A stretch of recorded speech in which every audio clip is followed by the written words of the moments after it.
ഷേപ്പിലാണ്. അതിന് വേണ്ടി ഒരു കാർഡ്ബോർഡ് എടുത്ത് അതിൽ ലൈൻസ് വരയ്ക്കുക. ചിത്രത്തിനനുസരിച്ച് ഡോട്ടുകൾ ഇട്ട് കൊടുക്കുക. ഞാൻ ഇന്ന് ഹണി ബീ ആണ് വരയ്ക്കുന്നത്. അതുകൊണ്ട് എനിക്ക് ബ്ലാക്കും യെല്ലോ കളറുമാണ് ആവശ്യമുള്ളത്. ആദ്യം നമുക്ക് യെല്ലോ കളർ ചെയ്തെടുക്കാം. പുറത്തു പോകാതെ സൂക്ഷിച്ചു വേണം കളർ ചെയ്യാൻ.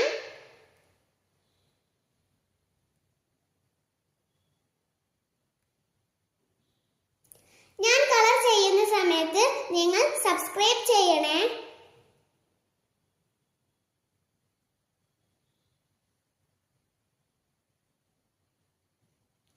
ഇനി നമുക്ക് ബ്ലാക്ക് കളർ ചെയ്യാം.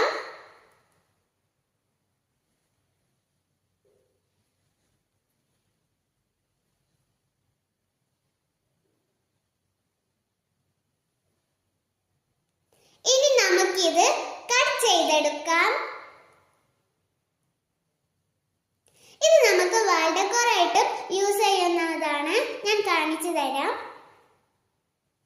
ഞങ്ങളുടെ വീഡിയോ ഇഷ്ടപ്പെട്ടാൽ ലൈക്ക് ചെയ്യുക, ഷെയർ ചെയ്യുക, സബ്സ്ക്രൈബ് ചെയ്യുക. Thanks for watching.